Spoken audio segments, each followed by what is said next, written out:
하나님은 아브라함을 불행한 가정에서 불러내셨습니다. 그의 아버지 데라가 그렇게 행복하지는 않았습니다. 아브라함도 마찬가지입니다. 남들은 30대에 애를 낳을 때 40년 동안 애를 낳지 못했습니다. 70살에 비로소 자녀를 낳았으니 말입니다. 그리고 그의 아들은, 막내 아들은 세 자녀를 낳고 일찍 죽어버렸습니다.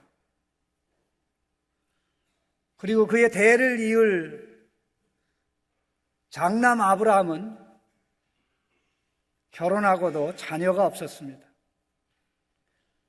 막내가 애를 셋을 낳았을 때 하나도 애가 없었으니 얼마나 안타까운 일인지 모릅니다. 그런데 그런 가정에서 하나님이 아브라함을 불러내신 것입니다. 애 하나도 없는 그에게 애 10명 주겠다, 그렇게 말씀하면 그게 큰 약속이 아닐 것입니다. 그런데 오늘 말씀해 보니까 내가 너로 큰 민족을 이루게 하겠다, 너의 이름을 크게 하겠다라고 거창하게 말씀하셨습니다. 하나님은 우리가 생각하는 것보다 크십니다. 그저 우리는 우리의 문제 때문에 우리의 문제 해결하고 우리 발등에 떨어진 불을 끄기를 원하지만 하나님께서는 그 상황과 환경과 처리를 이용해서 우리를 복되게 할 뿐만 아니라 우리를 복되게 하여 더 많은 사람을 복받게 하는 도구로 쓰시기를 원한다는 사실이 놀랍습니다. 우리는 작지만 하나님은 크십니다. 우리의 계획은 이기적이지만 하나님의 계획은 언제나 하나님께서 만든 사람들을 염두에 두고 있습니다. 하나님께서 아브라함을 불러 그에게 주시겠다고 한 복은 인류의 조상 아담에게 약속했던 복입니다. 그러나 아담이 누리지 못했습니다. 노아와 노아의 후손에게 약속했습니다. 그들 역시 누리지 못했습니다. 죄로 말미암아 누리지 못한 것입니다. 그렇지만 하나님께서 인류를 복되게 하고자 하는 계획을 포기하지 않으셨습니다. 사람들은 복받을 수가 없어, 그러니까 내가 포기해야 되겠어, 이런 마음을 하나님이 가지지 않고 끝까지 기다리셔서 마침내 불행한 가정에서 아브라함을 불러내어 복 계획을 발표하시고 내가 너를 불러 이러한 복을 실현하고자 하니 내 부름에 응답하라고 말씀하신 것입니다. 오늘 이 말씀을 듣는 가운데 이 말씀이 아브라함에게만 주신 말씀이 아니라 오늘 예수 믿고 있는 저와 여러분에게도 주셨다는 말씀을 사실을 기억하면서 은혜가 넘치기를 바랍니다. 첫 번째 기억을 해야 될 것은 하나님께서 아브라함을 부르실 때 아브라함이 오직 여호와 하나님만 의지하기를 원하셨습니다. 이 12장 1절 말씀 주목해 보시면 너는 너의 고향과 친척과 아버지의 집을 떠나 내가 내게 보여줄 땅으로 가라 그랬습니다. 너는 떠나서 내가 지시할 땅으로 가라, 이렇게 하나님이 막연하게 말씀하지 않았습니다. 무엇을 버려야 되는지, 무엇을 뒤로 두고 떠나야 되는지, 그리고 어디로 가야 되는지. 놀라운 사실은 그가 버려야 될 것은 분명한데 어디로 가야 되는지는 분명하지 않습니다. 버려야 될 것 분명한 건 너의 고향, 친척, 아버지 집, 이 세 가지. 그러나 가야 될 곳은 분명하지 않습니다. 내가 내게 보여줄 땅이라고 합니다. 여행을 가겠다고 가족들을 다 소집하고 비행기까지 탔는데 중간 기착지는 아닌데 어디로 가는지 모르는 거 있죠. 참 황당한 일이 아닐 수가 없습니다. 물론 11장 31절 말씀에 보면 갈대아인의 우르를 떠나 가나안 땅으로 가고자 했다가 하란으로 올라갔다는 말씀이 나옵니다. 근데 하나님께서 아브라함을 부를 때 처음서부터 가나안 땅을 얘기한 게 아니고 본토 친척 아버지 집을 떠나 내가 지시할 땅으로 가라 말씀할 때 그 말씀에 순종하여 한 걸음 한 걸음 움직일 때 그가 가야 될 곳이 가나안임을 알려주신 것입니다. 근데 왜 하나님은 다 버리라고 하셨을까요? 버리라고 한 것들은 아브라함에게는 너무나 소중한 것이었습니다. 아브라함에게만이 아니라 우리 모두에게 소중한 것입니다. 고향, 친척, 아버지 집. 사람에게는 본향을 사모하는 마음이 있습니다. 어렸을 때는 모르지만 인생에 성공하고 또 모든 것을 다 정리할 때는 고향으로 돌아가기를 원합니다. 우리 조상들은 옛날에 누구든지 식구가 밖에 나가서 죽는 것을 불행이라고 그랬습니다. 객사했다고 그랬습니다. 고향에서 죽지 못하는 불행한 사람이라고 그랬습니다.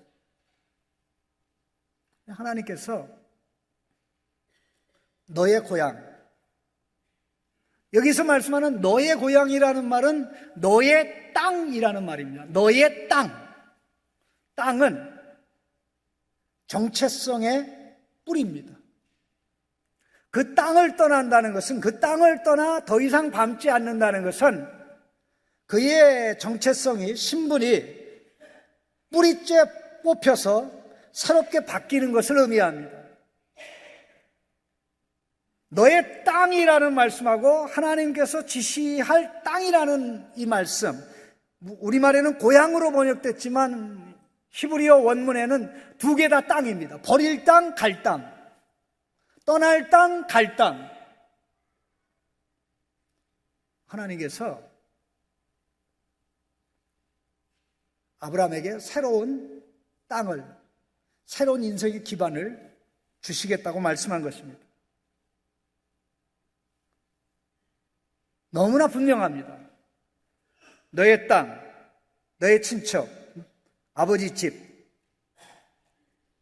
너무나 분명하고 너무나 명확하지만 이 말씀에 순종하는 것은 굉장히 어렵습니다.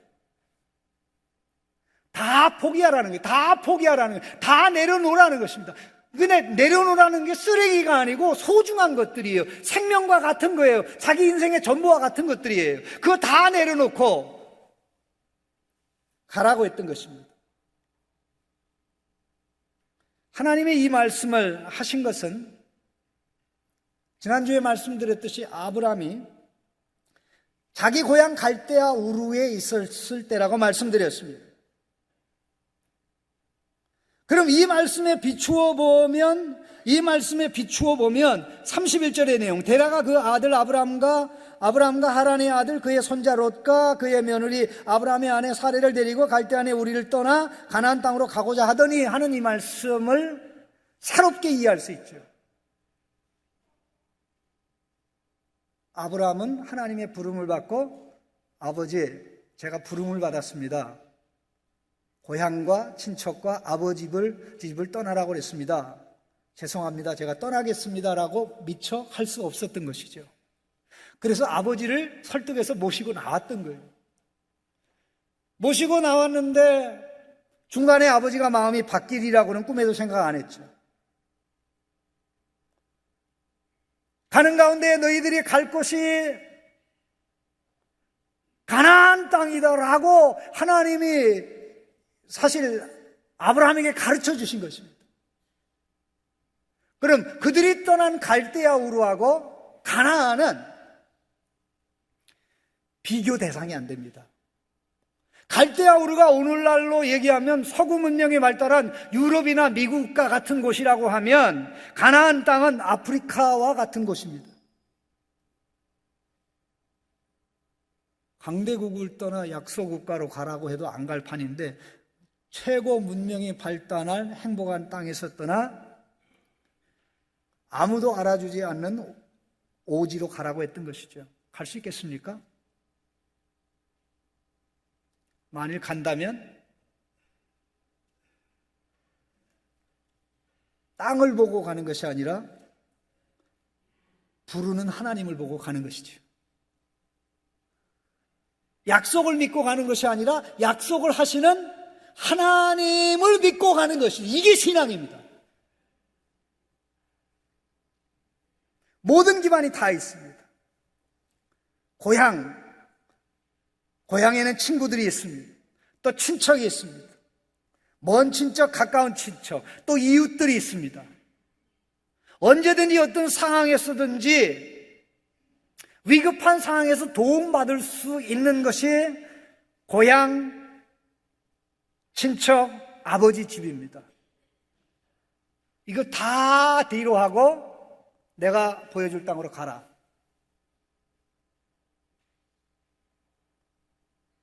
아버지를 설득해서 나왔는데 아들이, 아버지, 하나님이 그러는데 가나안 땅으로 가랍니다. 뭐? 그래서 사실 아버지가 버틴 겁니다. 하란으로 올라간 것입니다. 갈대아 우르에서 가나안 땅으로 오르면 이렇게 반달처럼 이렇게 움직여서 내려오는데 이렇게 위로 올라간 겁니다. 안 가려고.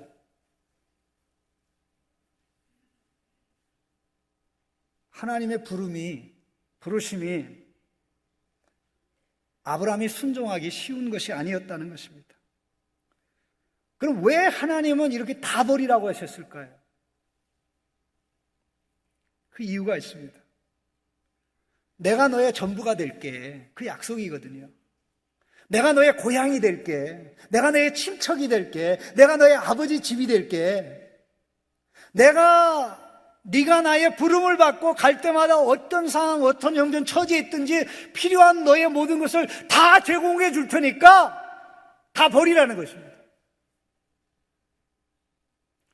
하나님은 우리가 하나님을 조금 의지하고 사람 많이 의지하거나 하나님 많이 의지하고 또 사람도 의지하기를 원하지 않습니다. 오로지 우리 하나님만 의지하고 바라보고 나가기를 원합니다. 바로 이것을 하나님의 믿음의 조상 아브라함에게 요구하신 것입니다. 그렇게 부르시는 하나님은 위대한 계획을 가지고 있었습니다. 바로 그 계획이 2절, 3절에 나오는데 내가 너로 큰 민족을 이루고 내게 복을 주어 내 이름을 창대하게 하리니 너는 복이 될지라.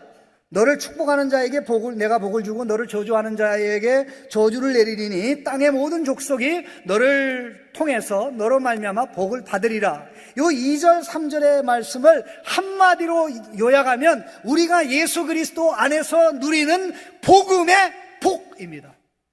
우리가 예수 그리스도 안에서 누리는 복음의 복입니다. 갈라디아 3장에 보면 바울은 이 부분을 설명을 하면서 하나님께서 아브라함에게 약속한 복음이 오늘 예수 믿는 저와 여러분에게 주어지고 있다고 설명하는 걸 보면 이거는 아브라함 개인의 얘기가 아니라 인류를 향한 하나님의 복 계획을 아브라함을 통해서 실현하겠다고 하나님이 말씀하는 것입니다. 이 말씀을 보면 큰 민족을 이룬다 그랬습니다. 내게 복을 주어 내 이름을 창대하게 한다 그랬습니다. 그런데 이게 두 단어, 내가 너로 큰 민족, 이 큰 민족이라는 단어하고 창대하게 한다는 단어는 똑같은 단어입니다. 하나는 형용사 크다, great, 크다라는 단어고 까돌, 크다라는 단어고 여기 창대하게 하다는 크게 하다라는 동사입니다. 하나님이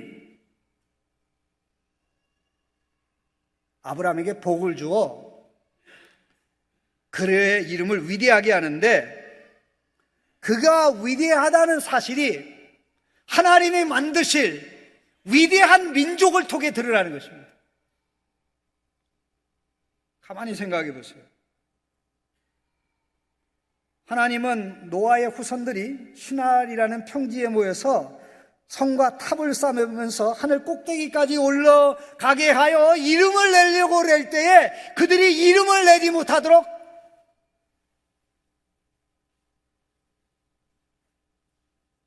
그들의 혼을 혼돈케 하셨습니다. 하나님은 언제든지 인간이 자기의 이름을 내며 살려고 할 때 하나님은 여지없이 짓밟습니다.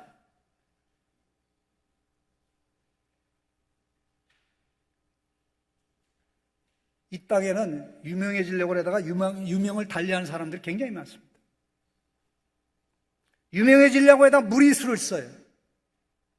수단과 방법을 가리지 않고 다 동원합니다.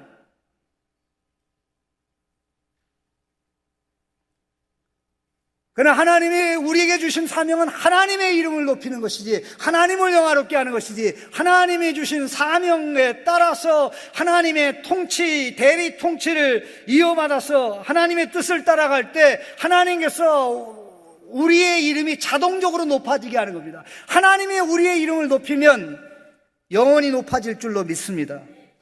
아브라함을 불러 그렇게 하겠다는 거예요. 노아의 후손들이 바벨탑을 쌓을 때 단 하나도 이름을 내지 못하도록 막은 하나님께서, 그들을 흩으신 하나님께서 아브라함을, 그의 이름을 위대하게 하여 큰 민족을 이루겠다고 말씀하신 것입니다. 하나님 명령, 하나님 약속 좀 과하지 않습니까? 과장법이 아닙니까? 애도 못 낳는데 무슨 큰 민족이 나옵니까? 그런데 이게 주목할 단어가 복, 2절에도 복과 관련된 말씀이 2번 나오고 3절에도 복과 관련된 말씀이 2번 나옵니다. 3절에 3번은 축복하는 자에게 복을 주고 땅의 모든 족속이 너로 말미암아 복을 받으리라. 2절, 3절에 복이 5번 나옵니다. 아브라함을 복 주시기 위해서 부른다는 겁니다. 그런데 하나님께서 복 주시기 위해서 아브라함을 부르는데 이 복이 어떤 복이냐면요, 하나님께서 천지 만물을 창조하고 아담과 하와에게 주시겠다고 약속했던 그 복입니다. 아담이 누렸나요? 100년도 못 누렸습니다.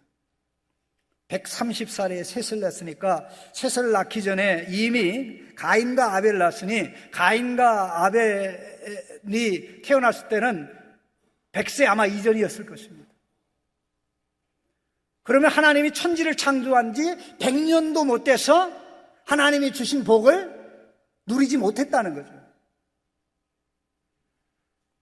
하나님은 아브라함에게 하시는 이 주시겠다는 복은 아담에게 약속했던 복입니다. 창세기 1장 28절에 하나님이 그들에게 복을 주시며 하나님이 그들에게 이르시되 생육하고 번성하여 땅에 충만하라, 땅을 정복하라, 바다의 고기와 하늘의 새와 땅에 움직이는 모든 생물을 다스리라. 5장 2절 말씀에도 이미 타락한 후인데도 창조 사실을 다시 언급하면서 남자와 여자를 창조하셨고 그들이 창조되던 날에 하나님이 그들에게 복을 주시고 그들의 이름을 사람이라 일컬었더라. 사람, 복받은 사람. 복을 주기 위해서 하나님 만든 거예요. 그 복의 중심에 누가 있는 겁니까? 강아지도 있을 수 있고 여우도 있을 수 있고 새도 있을 수 있지만 그러나 그 허브 센터에 사람이 있는 것입니다.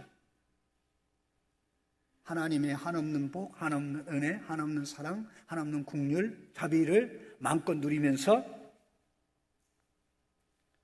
하나님에게서 받는 그것을 마치 자기 것인 양 모든 피조물에게 나누는 이런 영광과 복과 특권이 어디 있습니까?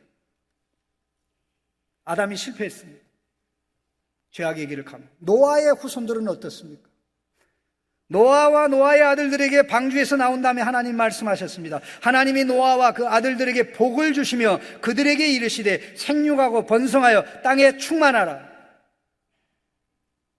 이 말씀을 하셨지만 방주에서 나온 지 100년 전쯤 돼서 바벨탑을 쌓은 겁니다. 그리고 그로부터 190년 정도 지나서 아브라함이 태어난 것입니다. 그리고 아브라함이 75살 됐을 때 하나님이 그를 불러내신 것입니다. 우리 하나님, 인류를 만든 목적이 복을 주시기 위함입니다. 사람이 죄 때문에 이 복을 누리지 못하는데 나는 인간이 복을 누리게 하고야 말 거야. 아담과 아담의 후손이 누리지 못한 것, 노아와 노아의 후손이 누리지 못한 것, 인간은 모이기만 하면 하나님이 복 주시는 일을 발로 차는데 나는 어떻게하든지 그들을 바꾸고 교육하고 훈련시켜서 복이 넘치도록 하고 그들을 통하여 다른 사람도 복받게 할 거야. 이게 우리를 부르시는 하나님의 복 계획입니다. 어느 누가 우리를 이런 목적을 가지고 부릅니까? 어느 누가 우리에게 이런 복을 주시겠다고 계획을 합니까? 우리 하나님은 인간의 죄 때문에 그의 복을 누리지 못한다고 해서 취소하거나 포기하거나 아니면 새로운 인류를 만들어 대체하지 않았습니다. 다만 하나님께서 원하시는 것은 내가 이런 계획과 목적을 가지고 있으니 너는 나의 부름에 응답하라. 그렇게 부름에 응답하기를 원하십니다. 아브라함이 하나님의 부름에 응답할 때 그 응답이 몇 점짜리 응답이었을까요? 100점? 200점? 제가 볼 때는 한 60점 정도 되는 것 같습니다. 고향을 떠났습니다. 친척을 떠났습니다. 아비 집을 떠난 게 아니라 아비 집을 옮겼죠. 아버지와 함께 왔죠. 그래서 마침내 하나님께서는 그의 아버지를 데려감으로 가나안 땅으로 올 수 있게 되었습니다. 하나님이 이런 계획을 가지고 계시다면 개인의 고통, 개인의 아픔, 개인의 불행, 내 앞길이 안 열려서 하나님 앞에 몸부림치고 있는 상황에서 하나님께서는 오히려 그거를 이용해서 야, 뭐 그거 가지고 고민하냐? 나는 너를 통해서 수없이 많은 사람들에게 복을 줄 거야. 그 계획이 하나님의 계획입니다. 우리만 잘 됩니까? 하나님이 이렇게 말씀합니다. 3절에 너를 축복하는 자에게 내가 복을 주고 너를 저주하는 자에게 내가 저주하리니 땅의 모든 족속이 너로 말미암아 복을 얻을 것. 땅의 모든 족속이라는 말씀하고요. 2절에 큰 민족에서 민족이라는 단어 주목해야 됩니다. 여기 2절에 나오는 큰 민족이라는 유대 민족 할 때 그 민족이라는 단어가 아니고요. 이방인들을 가르칠 때 사용되는 단어가 큰 민족에서 민족이라는 단어입니다. 하나님은 셈의 후예, 데라의 후예들만 생각하는 것이 아니고 열방을 염두에 두고 계신다는 거죠. 열방의 구원을 염두에 두고 계신다는 겁니다. 특별히 땅의 모든 족속이라고 그랬을 때 여기에 사용된 족속이라는 단어는 10장에 5번 사용된 단어입니다. 10장에 70개 종족이 나오죠. 70개 종족 중에 야벳의 종족을 얘기할 때 이 족속이라는 단어가 사용되어 있고요. 함의 자손들을 얘기할 때 2번 이 단어를 썼습니다. 그리고 셈의 자손을 얘기할 때 1번 이 표현을 사용했습니다. 무슨 말씀입니까? 아브라함을 불러 아브라함에게 복을 주어 큰 민족이 되게 하는 것은 그 큰 민족은 유대인들로만 이루어진 아브라함의 혈통적 후손으로만 이루어진 그런 자들이 아니고 창세기 10장에 언급된 노아의 세 아들에게서 나와 온 세상에 퍼진 70개 종족이 다 포함된다는 것입니다. 하나님의 나라에는 복의 독점이라는 단어가 없습니다. 복의 싹쓸이라는 단어가 없습니다. 아브라함을 불러 연단하고 훈련하여 마침내 아브라함을 통해서 아브라함이 받는 복을 많은 사람들이 받도록 하나님이 역사하시겠다는 것이죠. 그럼 그들이 그 복에 어떻게 참여할 수 있습니까? 참여하는 방법은 간단합니다. 3절에 너를 축복하는 자에게 내가 복을 내리고 아브라함이 하나님의 부름을 받아 하나님의 말씀대로 부름을 따라 가는 길에 그를 축복하는 거죠. 결국 아브라함의 신앙을 자기의 신앙으로 삼는 것입니다. 그때 아브라함의 신앙을 자기의 신앙으로 삼는 아브라함의 후손들, 혈통적 유대인이죠.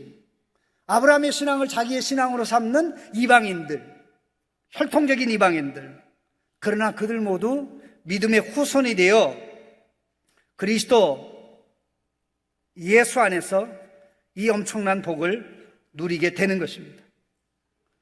이 부분은 제가 좀 더 설명을 해야 되기 때문에 더 이상 말씀을 안 드리고요. 중요한 부분은 하나님이 아브라함을 부를 때는 불행한 개인이었지만 불행한 개인을 불러 불행한 인류를 복되게 하고자, 하나님의 복을 누리지 못하는 인류를 아브라함을 불러 복되게 하고자 하나님이 불렀다는 것입니다. 하나님은 작은 하나님이 아닙니다. 우리만 생각하고 있는 하나님이 아닙니다. 우리와 우리의 가정만 생각하는 하나님이 아닙니다. 바로 그 이유 때문에 우리가 잘 돼야 하는 이유가 있는 것입니다. 복을 누려야 되는 이유가 있는 것입니다. 복을 받아도 작은 복이 아니라 하나님이 주시고자 하는 상상을 초월하는 복을 받아야 될 이유가 있습니다.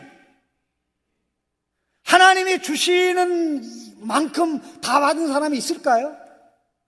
그렇지는 않겠죠. 왜 그렇습니까? 하나님의 부름에 응답하지 않기 때문에 그걸 다 누리지 못하고 있습니다. 다시 한번 우리를 불러 예수 믿게 하신 하나님, 아브라함에게 약속했던 그 복을 우리가 그리스도 예수 안에서 누리는데, 나는 예수 믿어 복 받아가지고 지금 어떻게 살고 있나? 나만 복 받아서 신나는가? 그 복을 누리는 자로서, 나누는 자로서 주변의 사람들도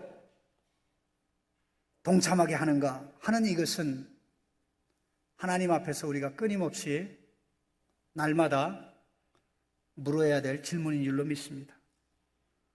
하나님의 위대한 계획, 복 주시겠다는 계획, 우리가 자격이 안 되니까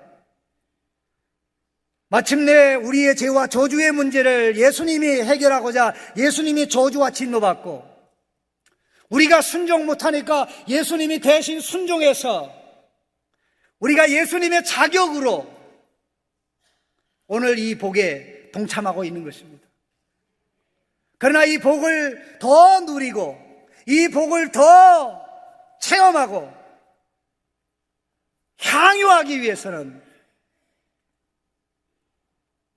하나님의 부르심에 오늘도 내일도 계속해서 응답하여 살아가야 되는 줄로 믿습니다. 사랑하는 성도 여러분, 너무 여러분을 작게 보지 마시기 바랍니다.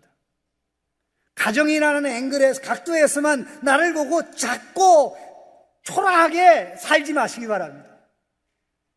우리를 부르신 거대하고 위대하고 엄청난 하나님의 시각에서 우리를 볼 때 째째한 게 아니라 당차게, 위대하게, 동일한 짧은 인생을 살아도 길게 넓게 살 수 있는 줄로 믿습니다. 이 복을 다시 한번 돌아보면서, 복음의 복을 다시 한번 생각하면서 하나님의 계획에 사로잡혀 살아가는 성도님들이 되시기를 주님의 이름으로 축원합니다. 하나님 아버지 감사합니다.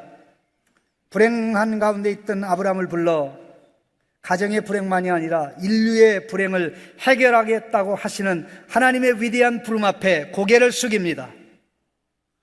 하나님, 나를 통하여 수없이 많은 사람을 복주기를 원하는데 하나님의 복계에게 동참하여 날마다 한 걸음 한 걸음 나아가겠습니다.